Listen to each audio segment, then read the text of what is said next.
वेदा ने 9 किलो, और तुम्हारा क्या नाम बेटा? ममता ने हर दिन 1-1 किलो डाउन जा रही है। और तुमने? मधु 6 दिन में 5.5 किलो। 6 दिन में 5.5। और आपने? मैंने 6 दिन में 6 किलो कम। 6 दिन में 6 किलो। क्या नाम?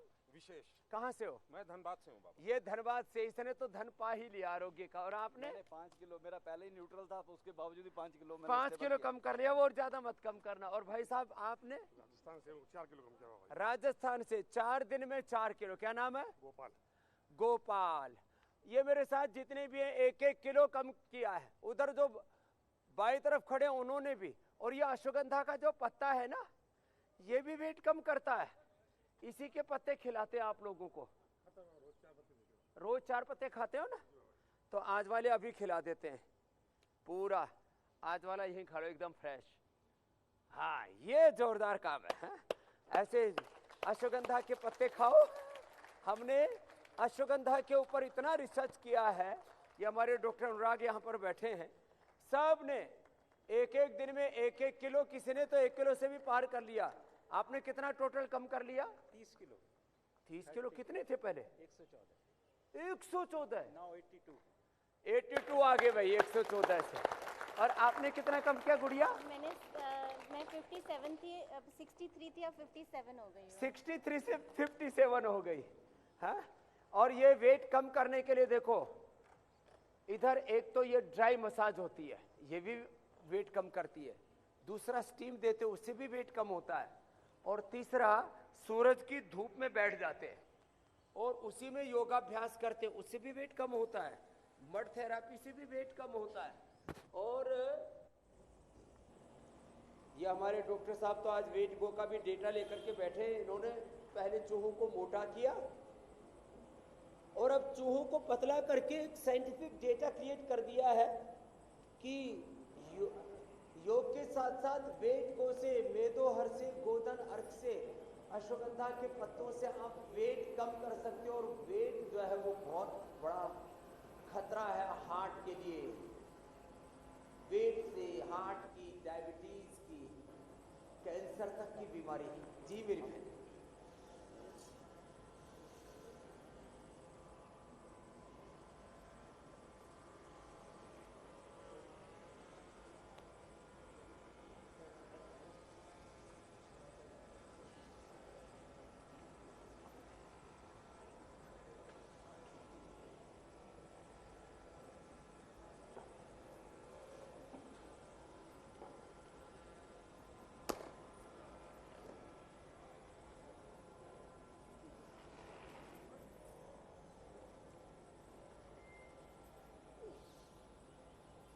बिल्कुल आप ठीक कह रहे।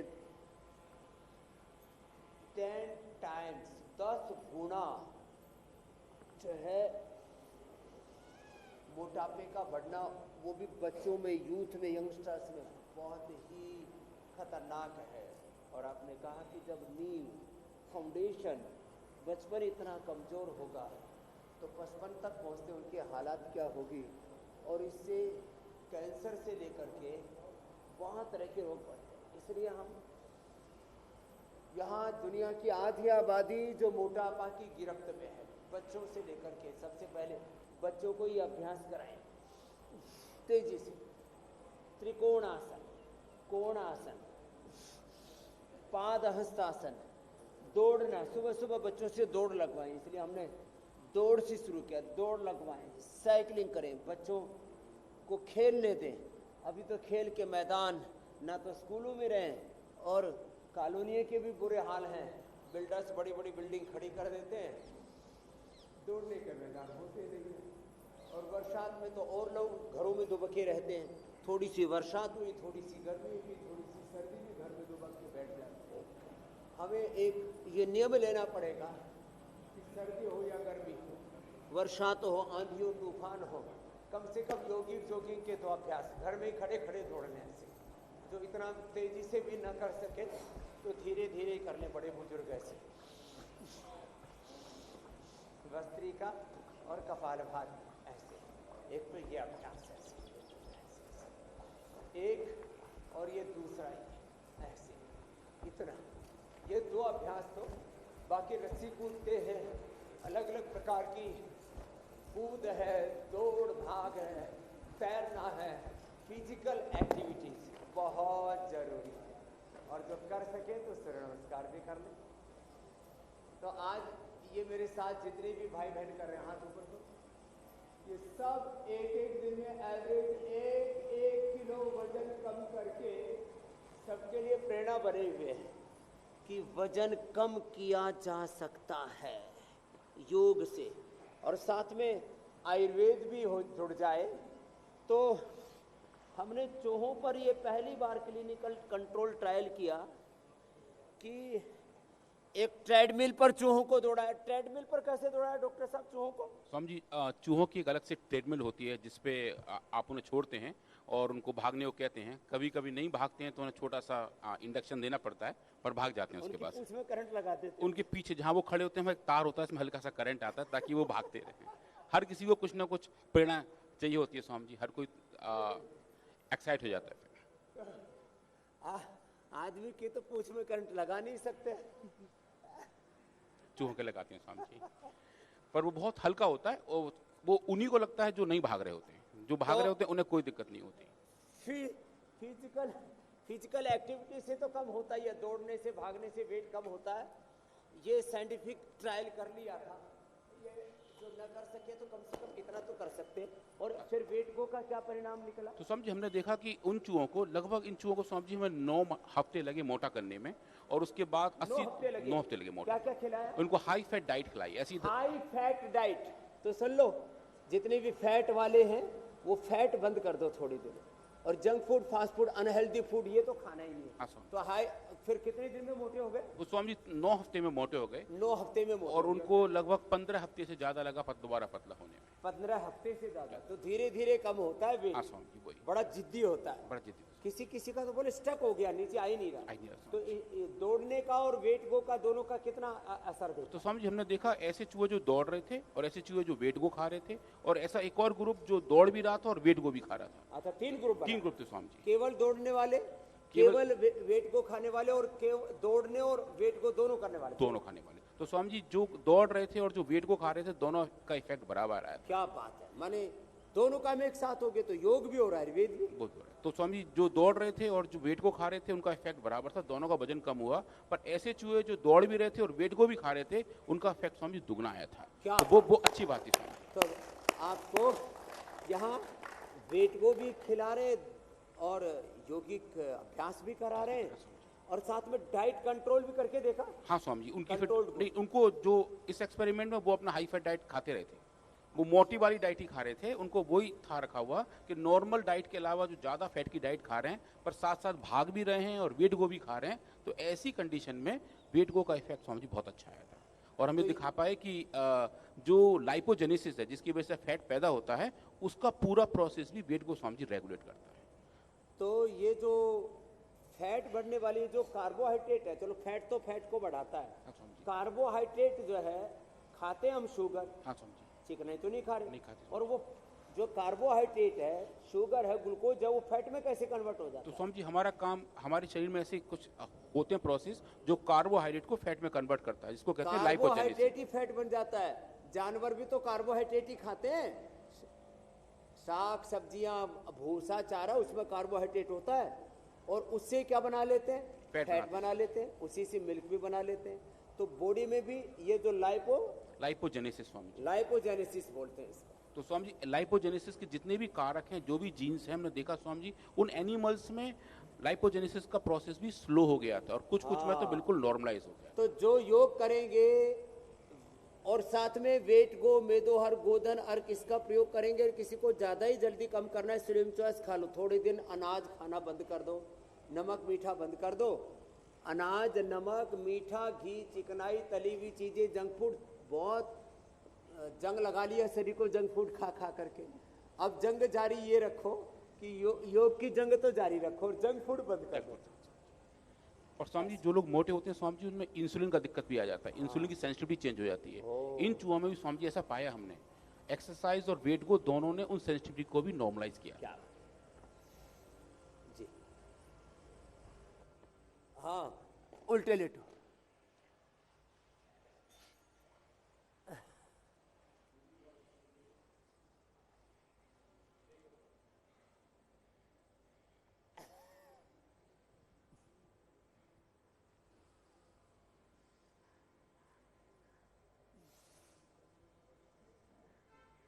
हाँ,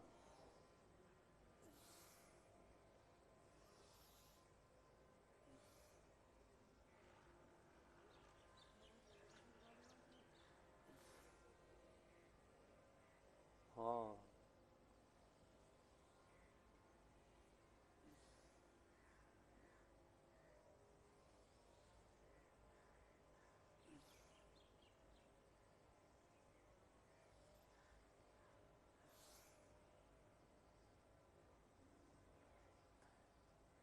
देखो डॉक्टर अनुराग जी से भी को भी सम्मिलित करेंगे आज के संवाद में।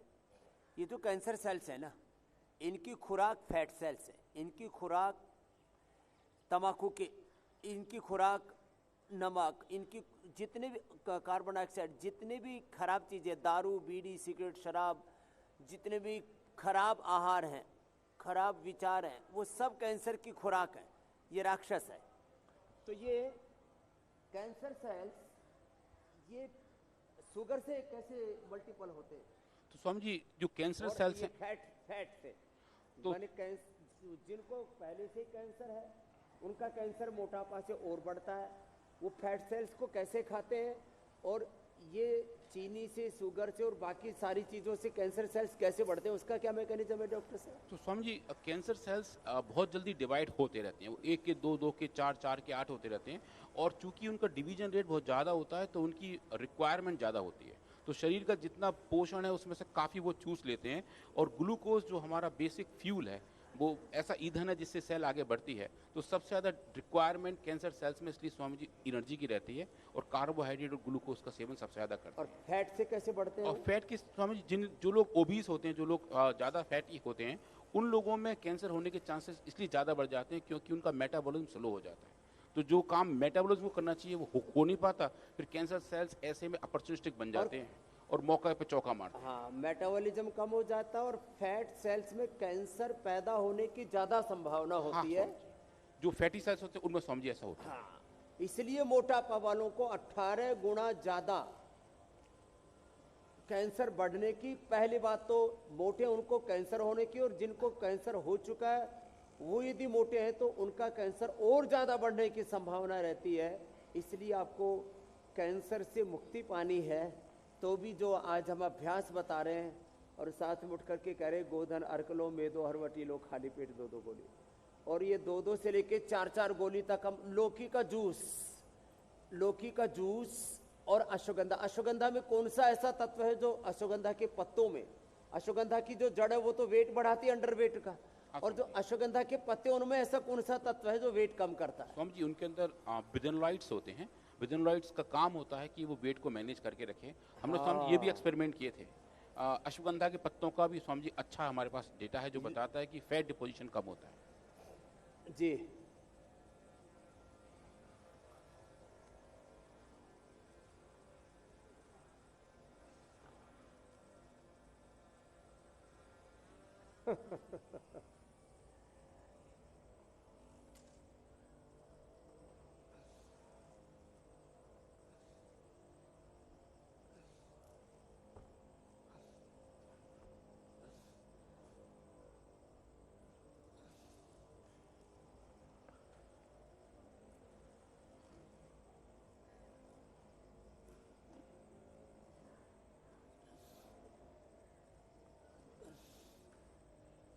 देखो चाहे वेट ज़्यादा बढ़ जाए, चाहे बीपी ज़्यादा बढ़ जाए, चाहे कोलेस्ट्रॉल ज़्यादा बढ़ जाए, चाहे स्ट्रेस ज़्यादा बढ़ जाए, और इस मोटापा के ये जो बता रहे थे कार्बोहाइड्रेट, फैट सेल्स, और ये सब तो कारण हैं जो जिसमें फैट ज़्यादा होता है, कार्बोहाइड्रेट ज़्यादा होता है, नमक मीठा ज़्यादा होता है, अनाज में भी ज़्यादातर गेहूँ चावल ज़्यादा खाते हैं, उसमें कार्बोहाइड्रेट ज़्यादा होता है, ये सब वेट बढ़ाते हैं।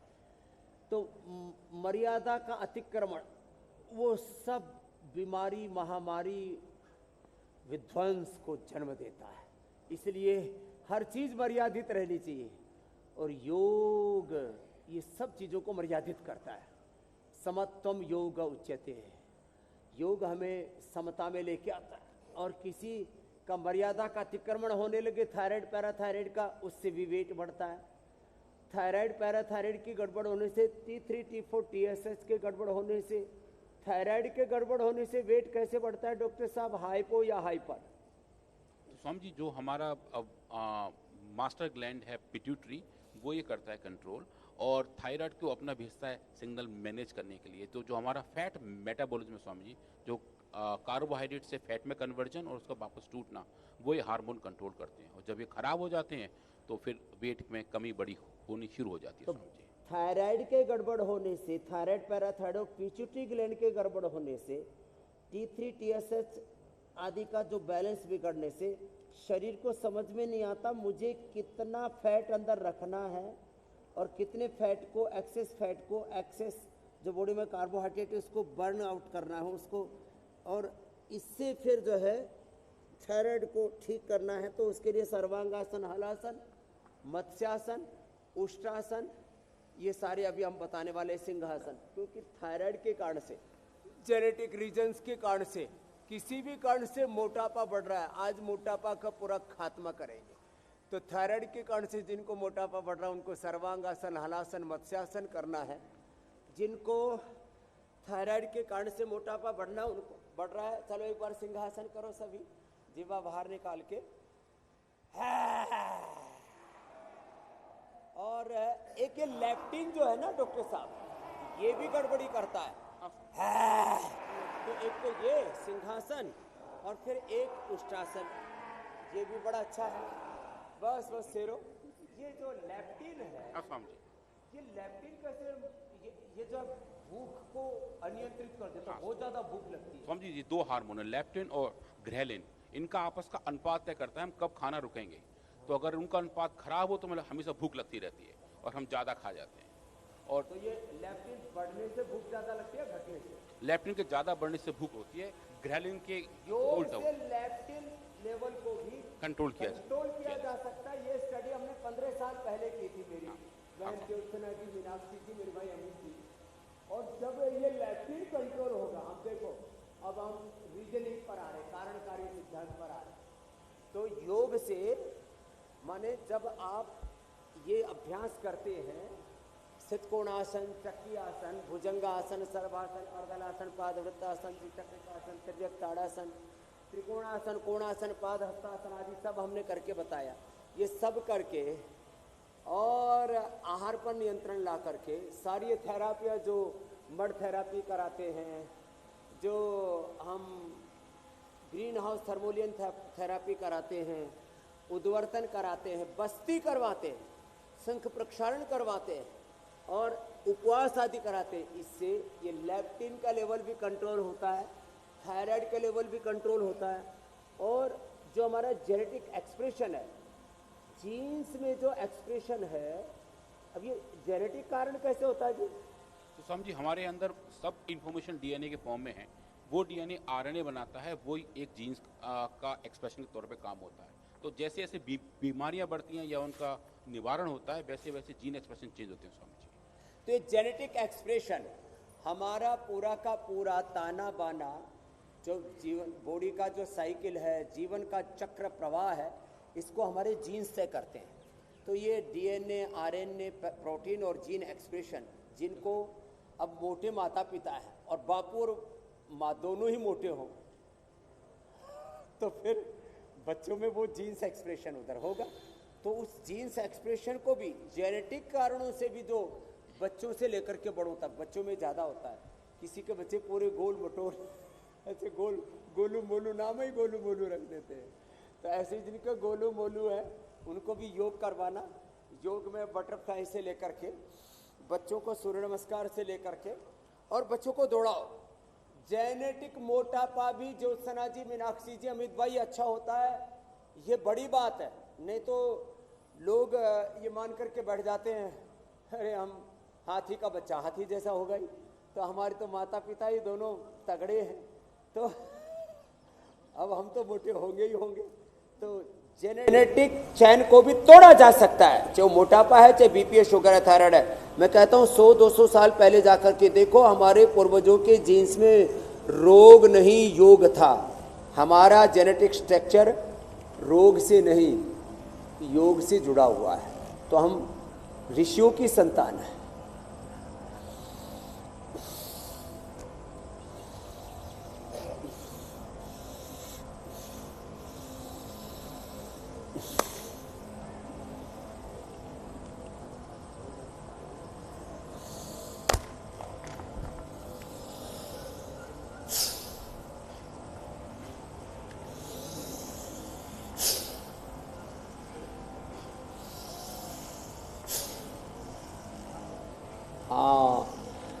बीपी और शुगर ये दोनों भी मोटे लोगों को ज़्यादा होता है, कोलेस्ट्रॉल भी और हार्ट की प्रॉब्लम भी। तो एक साथ ही हम सबको एड्रेस कर रहे हैं। जिनको मोटापा है वे पद्मासन में तो नहीं बैठ पाएंगे, वो सुखासन में ही बैठ करके आगे झुक जाएं ऐसे और 1 मिनट तक ऐसे रुक जाएं। यदि 1 मिनट तक ऐसे रुक करके और इसमें भी कपाल भाती कर लें फिर तो बात ही क्या है। जिनसे ये भी ना हो पाए तो फिर मंडूक आसन कर लें। ये शुगर के लिए, और खीरा करेला टमाटर, और शुगर भी है क्योंकि मोटापा भी है, लौकी, इसका जूस लें। खीरा करेला टमाटर, एक खीरा एक करेला एक टमाटर। अब कहेंगे टमाटर थोड़ा महंगा हो गया, लौकी भी आपने बाबा जी महंगी कर दी। अब मैंने क्या महंगी की, खाने वाले ज़्यादा हो गए। पहले लौकी की इज्जत नहीं थी, योग की आयुर्वेद की इज्जत नहीं थी, लोग उसको इग्नोर किया करते थे। अब खाने लग गए, कोई बात नहीं, जो भी है महंगाई की तो फिर दिन भर खिंचाई करते रहते हैं आप लोग। हाँ, तो खीरा करेला टमाटर लौकी, और उसमें गिलोय और मिला दो। गिलोय भी वेट को बहुत ज़बरदस्त तरीके से कम करती है, तो इनका जूस पी लिया करें तो एकदम से शुगर भी कंट्रोल, मोटापा भी कंट्रोल। मधुनाशिनी मधुग्रिट के साथ सुबह उठते ही 2 से 4 गोली तक ले सकते हैं। हमने 10 गुना से लेकर के 28 गुना तक डोज देके देखी है। नुकसान का तो कोई मतलब ही नहीं, फायदा पूरा होता है। तो जो है वेट गो सुबह उठते ही 4 गोली खा लें इसी खीरा करेला टमाटर लौकी के जूस के साथ। यदि उसमें थोड़ा एलोवेरा या गिलोय फ्रेश मिला दे तो इफेक्ट ज़्यादा होगा। तो मंडूकासन और मोटे वक्रासन तो कर ही सकते हैं। अर्धमत्स्येंद्रासन में उनको दिक्कत आती है। तो आज ये वेट गो, ये बहुत बड़ा उपहार जो दिया है हमने रोगियों को, उसके ऊपर भी बात कर रहे हैं। और शुगर के लिए ये जरूरी है खान पान पर कंट्रोल। देखो 3 चीज़ें, सुबह एक बार पसीना बहाओ, योग कर लो और आहार विचार पर कंट्रोल कर लो, तो फिर आप हर रोग से लड़ सकते हैं, जीत सकते हैं। और ये अर्धमत्स्येंद्रासन, जिनके को फिर थोड़ा मोटापा कम हो जाता है तो ये भी कर सकते हैं अर्धमत्स्येंद्रासन। ये तो वक्रासन ही कर लेंगे। और पवन मुक्तासन बड़ा ईजी है, एकदम से वेट कंट्रोल हो जाता है। पवन मुक्तासन तो सब कर लिया। पवन मुक्तासन में दोनों पैर मोड़ करके, घुटने छाती से लगा के, दोनों हाथ के अंगुलियों को इंटरलॉक करके ऐसे सिर उठा करके, फिर इसमें कपालभाति भी साथ में करते हैं तो पेनक्रियास ज़्यादा एक्टिव हो जाता है, लीवर किडनी। ऐसे पवन मुक्तासन, और ये जिनको बीपी भी हो तो मरकटासन, और फिर उत्तान पादासन, ये भी बहुत ही ज़बरदस्त है पेनक्रियास के लिए, शुगर के लिए मेरे भाई अमित जी।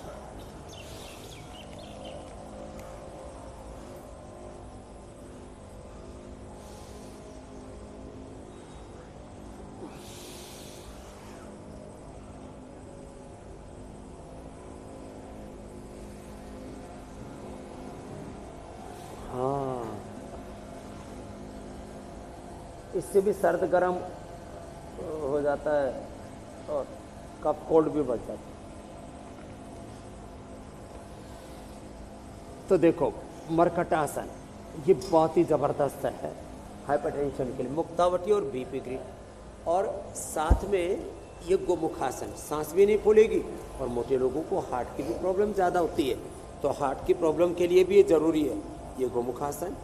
कल तो हमने पूरा पैकेज ही बता दिया था। गोमुखासन हार्ट के लिए, लंग के लिए, सांस नहीं फूलेगी।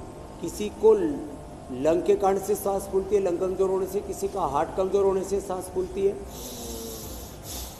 ये लंग के लिए, हार्ट के लिए बहुत ज़रूरी है ऐसे। और जिनसे ऐसे पूरा ना भी हो पाए तो क्या करें, जिनसे ऐसे गोमुखासन पूरा ना हो पाए तो वो ऐसे ही कर ले।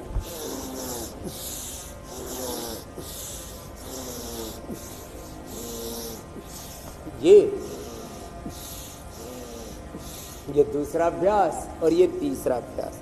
ये 3 सूक्ष्म व्यायाम भी लंग के लिए, हार्ट के लिए, जिनकी सांसें फूलती हैं। और मोटे लोगों को हार्ट अटैक भी बहुत ज़्यादा होता है। तो कार्डियोग्रिड खाली पेट हृदयामृत खाने के बाद ले ले, और लौकी का जूस और अर्जुन की छाल, दालचीनी, ये कोलेस्ट्रॉल को कंट्रोल करने के साथ साथ कोई भी चीज़ ज़्यादा बढ़ी हुई है, चाहे मोटापा ज़्यादा बढ़ा हुआ है, चाहे सबसे बड़ी बात मैं कह रहा हूँ, कोरोना के बाद लोगों का किसी का HB18 से ज़्यादा चला गया, और TLC, DLC, WBC के साथ साथ प्लेटलेट किसी के 15 लाख तक चले गए थे। अब वो ब्लड कैंसर की संभावना बन जाती है। ऐसों को गोधन अर्क, ये गोधन अर्क जिसका जहाँ कोलेस्ट्रोल ज़्यादा बढ़ा हुआ हो, जिसका खास करके ये प्लेटलेट घटने से तो लोग मरते हैं, बढ़ने से फिर कैंसर जैसे रोग होते हैं, तुर्की अर्जुन की छाल, दालचीनी, और कैल्सिफिकेशन बॉडी में कहीं पर अनवांटेड कोई भी चीज़ बढ़ती है कोलेस्ट्रोल से, मोटापे से लेकर के और प्लेटलेट से लेकर के, तो गोधन अर्क और अर्जुन की छाल, दालचीनी बड़ा काम करती है। और अब तो घर घर में लोग रखने लग गए, अर्जुन की छाल, दालचीनी का उबाल करके पानी पी लेते हैं और उससे चीज़ें एकदम से कंट्रोल हो जाती है। प्राणायाम तो परम औषध है सब रोगों के लिए, प्राणायाम परम औषधम। ये प्राणायाम तो परम धन है, परम बल है, बहुत जबरदस्त है। भस्त्री का लंबा करने से मैं कहता हूँ ऐसे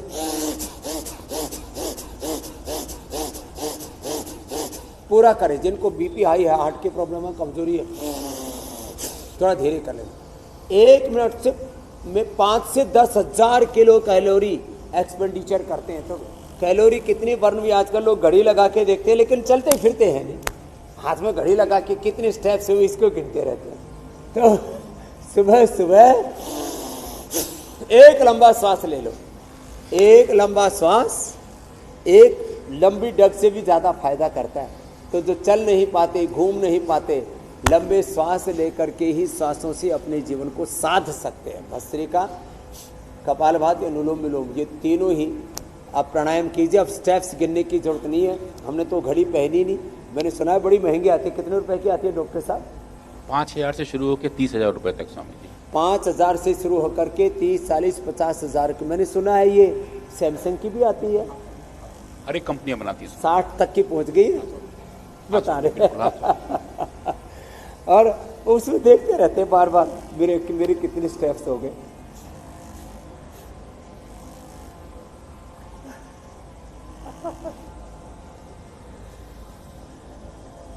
हाँ देखो, एक बात मैं ये तो कहता हूं, पिछले 30 सालों में, अब प्रश्नकाल भी शुरू हो जाएगा, 30 सालों में हमने समय के गति को, अब हाँ प्रश्नकाल में आप प्रश्न ले लो, समय की गति के साथ हमने अपनी योग की गति को बरकरार रखा और अपनी प्रगति को भी बरकरार रखा। उसके बारे में बाद में बताएंगे, आप प्रश्न पूछ लो, अंत में बताइए।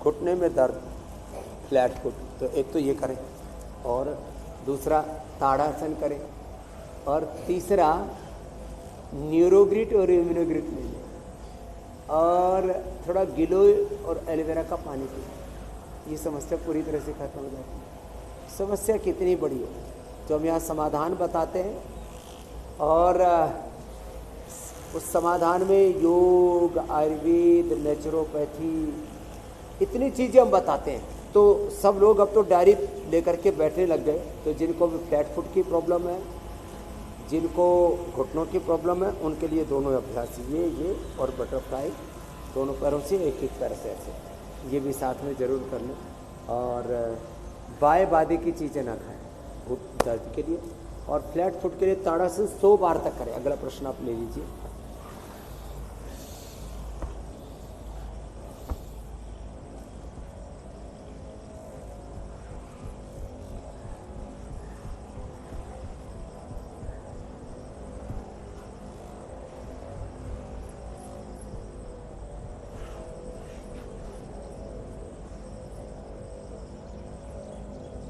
तो अब छोटे छोटे बच्चों को जो है ये स्किन टाइज की मैं देखता हूँ, 2-3 साल के बच्चों को भी प्रॉब्लम है, तो क्या करें? ऐसे देखो, ये नीचे दाएं ऊपर बाएं ऐसे पूरा गोल गोल ऐसे घूमना। इसके लिए स्क्विंट आइज के लिए ये ज़बरदस्त है। फिर त्राटक भी करें, अनुलोम विलोम भी करें, सर्वांग आसन भी कर सकते हैं, हलासन भी कर सकते हैं बच्चे, तो वो भी करवाएं। और ये पॉइंट दबाएं, एकदम से फ़ायदा होता है इस पॉइंट से, दोनों हाथों में और दोनों पैरों में, पहली दूसरी अंगुली के नीचे। तो स्क्विंट आइज के लिए इससे बेहतर कुछ भी नहीं। तो भाई आप अच्छे हो जाएंगे। और आई ग्रिड भी छोटे बच्चे 1-1, 10 साल से छोटी उम्र वाले 1-1, 10 साल से बड़ी उम्र वाले 2-2 गोली आई ग्रिड की भी खा लें। तो स्क्विंट आइज की भी 100% दवाई है आई ग्रिड, और ये एक्यूप्रेशर और अनुलोम विलोम और ये छोटे छोटे उपाय सूक्ष्म है।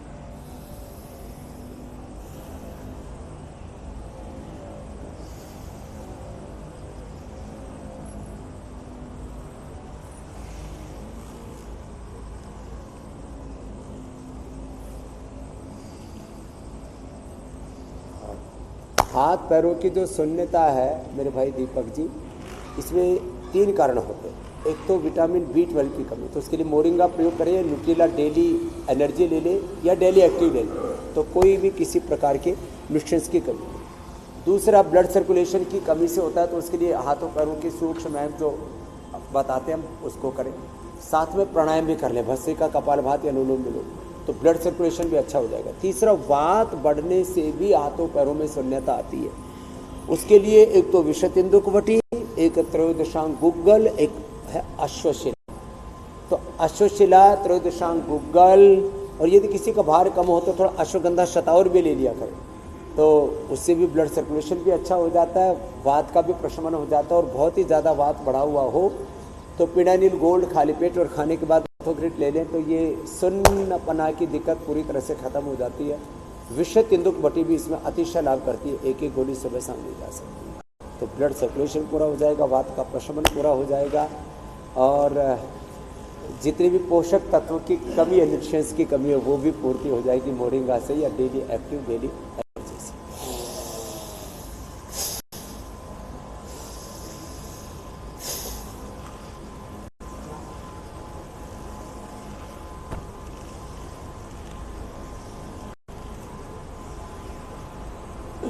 पथरी का बहुत ज़बरदस्त उपाय है मेरे भाई कानू जी, लिथोम। ये पहली औषधि बनाई हमने, अस्मरी अल्पाथ तो हम देते रहते थे, पत्थर चटा भी बहुत बताया हमने, गाल ब्लडर के स्टोन से लेकर के, गाल ब्लडर का स्टोन भी डिजोल्व हो जाए। और ये जो लिथोम का प्रयोग है, इसके तो पूरे क्लिनिकल कंट्रोल ट्रायल पूरे कर लिया हमारे डॉक्टर अनुराग ने।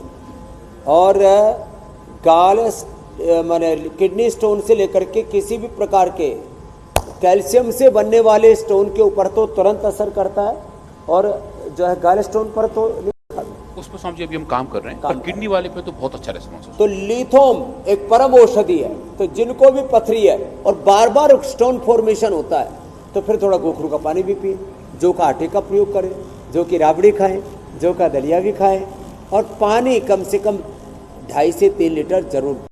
सर्दी में भी 2-2.5 लीटर पानी जरूर पीना चाहिए, लोग पानी पीना कम कर देते हैं। और कपालभाति जरूर करें, और मूली के सीजन में मूली जरूर खाएं, मूली के सीजन में मूली खाएं, कद्दू खाएं। ये कद्दू और वाटरमेलन मोटे लोगों के लिए, ये कद्दू और लौकी, ये दोनों ही किसी भी प्रकार से शरीर के अंदर कोई भी गंदगी जमी रहती है उसको साफ करने के लिए सबसे बढ़िया चीज़ें होती हैं। मोटे मोटे अमरूद भी इधर रखें, लेकिन अमरूद के बीज को ना चबाएं पथरी वाले, उसको ऊपर से जो उसको गुद्दा उसको चबा के खा ले और बीज को मुंह में घोल के निकल जाए। बस छोटी छोटी बातों का ध्यान रखें। और कोई प्रश्न बचे हो ले लीजिए आप।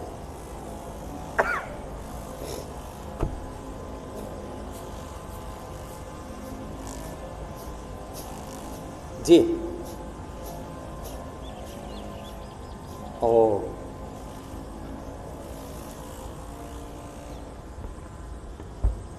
जिनको भी सियाटिका पेन है, गर्दन में कमर में दर्द है, यहाँ तक कि एंक्लोजिंग स्प्लाइटिस, मकरासन, भुजंगासन, सलभासन, मरकटासन, ये 4 आसन जरूर करें।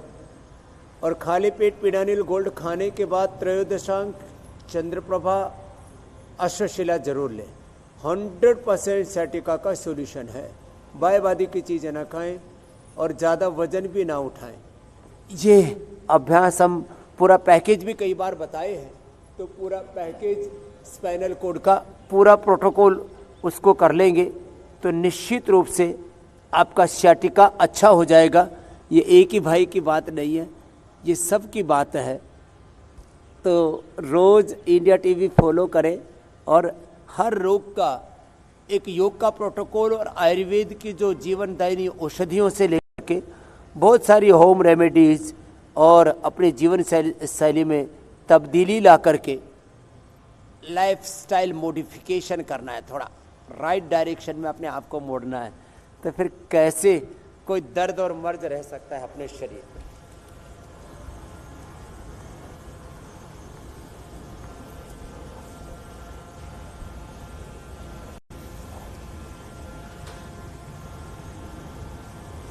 हाँ, ये बड़ा गड़बड़ है। मेधावटी मेमोरी ग्रिड ले ले पंकज जी, अरोड़ा का रोड़ा हट जाएगा और रोड़ा हो जाएंगे, कोई रोड़ा नहीं। तो अनुलोम विलोम करें और आप सब भ्रामरी उद्गीत करें।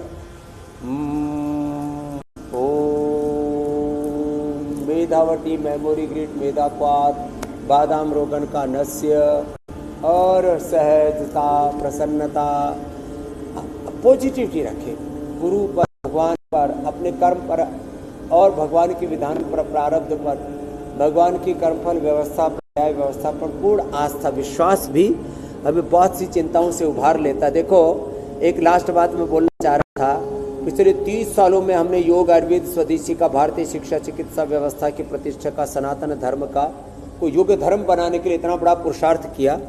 इसमें हमने कर्ज लेकर के भी किया था, लेकिन आज एक ब्रेकिंग न्यूज इंडिया टीवी पर दे देता हूँ। लोगों की चिंता बढ़ी रहती है, कहीं 10-20 लाख का 50-100 करोड़ का कर्ज ले लेते हैं। हमने लगभग 10,000 करोड़ रुपए का कर्ज लिया और कर्ज चुका भी दिया और अपना खर्च निभाया। कल हमने जो है OFS किया था, मैंने रुचि सोया जो पतंजलि फूड्स हो गई थी उसका ऑफर फॉर सेल किया था। जितना मांगा, ज़रूरत थी हमें 2,500-3 हज़ार करोड़ की, लोगों ने 6,000 करोड़ से ज़्यादा भर भर के दे दिया। अब हमें आधा ही लेना पड़ रहा है।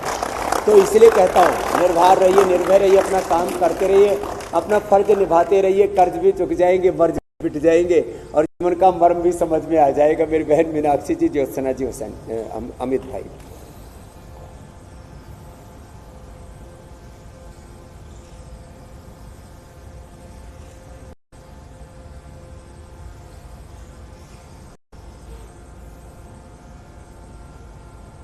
दो टिप्स ये हैं आज की। एक तो लोगों को खाने पीने जीने के तौर तरीके लोगों के ठीक नहीं है। एक तो लोग खाना खाएंगे तो खड़े खड़े खाते, आजकल खड़े खड़े खाना खाना डांगरों का काम है। जहाँ भी देखो बुफे लगे रहते, खड़े खड़े खाते रहते, खड़े खड़े खाते, खड़े खड़े मुँहते, खड़े खड़े हकते। ये जो आजकल ये इंग्लिश स्टाइल वाली आ गई ना, ये सब खड़ा खड़ा मामला हो। खड़े खड़े खाने से और खड़े खड़े क्यों खाते हो? करके खाओ, चौके लगा के खा लो, नीचे झुक करके नहीं खाए। और थोड़ा झुक करके भी खाओगे तो पेट जल्दी भर जाएगा ना। ऐसे पूरा जब तक नाल पूरी नहीं भर जाती तब तक रुकते ही नहीं हो। तो बैठ करके खाया करो और बैठ करके ऐसे बैठ करके पानी पीना चाहिए। ये पानी पीने का तरीका। बोल जो गोडे खराब हो गए तो कोई बात नहीं, कुर्सी पर बैठ कर चाय पर बैठ करके ऐसे पानी पी लो। खड़े खड़े पानी पीने से वात रोग बढ़ता है। खड़े खड़े पानी पीने से हमारा मेटाबॉलिज्म गड़बड़ होता है, वात पित्त कफ त्रिदोषों का गड़बड़ घोटाला हो जाता है। बैठ करके पानी नहीं पीना चाहिए, घुट घुट करके पानी पीना चाहिए। और जिनको वात रोग है, कफ रोग है, उनको गुनगुना पानी पीना चाहिए। और जिनको पित्त रोग है उनको सहज घड़े का ही पानी पीना चाहिए। दूसरी बात, तुलसी चबा करके नहीं खानी चाहिए। तुलसी के अंदर पूरा साइंटिफिकली अब तो प्रूव हो गया क्या क्या होता है डॉक्टर साहब, आयरन, मरकरी, आर्सेनिक तक। मरकरी थोड़ा ज्यादा, बहुत मामूली से, बहुत मामूली होता है, लेकिन उसको चबाना नहीं चाहिए। तो तुलसी के पत्र ले, यूँ कहते हैं भगवान का प्रसाद है तो उसको दांत नहीं लगाने चाहिए, हिंसा होती है, कई तरह से लोगों को समझाया गया है। लेकिन तुलसी पत्र लेकर के उसको ऐसे ही पानी के साथ निकल जाओ। तो देखो ये तुलसी इधर रखिए, तो ऐसे ही को लो और ऐसे पानी पियो और निकल जाओ। फिर इससे इम्यूनिटी आपकी बहुत अच्छी रहेगी, कफ कोल्ड नहीं होगा, कभी ज़िंदगी में कैंसर की प्रॉब्लम नहीं होगी, कभी ज़िंदगी में पेट की प्रॉब्लम नहीं होगी। और जो तुलसी पत्र खाते हैं ना, उनकी अकाल मृत्यु नहीं होती है। इसलिए भगवान कृष्ण को तुलसी बहुत पसंद है, और वहाँ वृंदावन बहुत है। वृंदावन में तुलसी का वन है।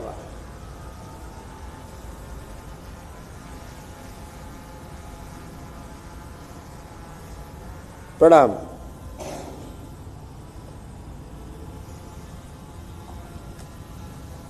और पानी खड़े होकर के पीते थे हम, खाना खड़े होकर के खाते थे, वो नहीं खाएंगे।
चलो भाई ले लो।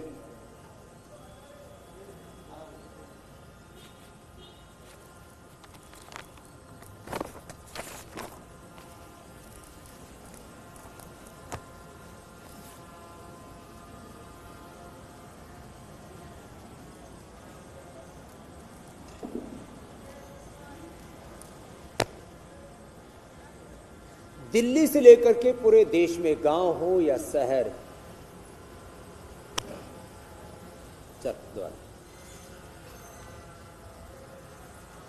दिल्ली से लेकर के पूरे देश में, गांव हो या शहर, हिंदुस्तान हो या पूरा जहान, चारों तरफ, क्या हो गया?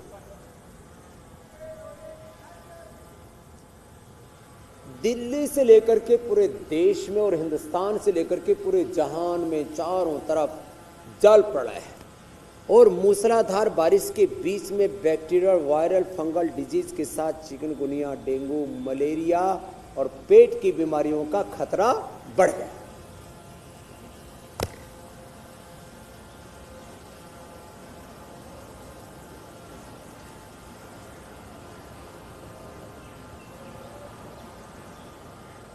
घबराए नहीं, सभी प्रकार की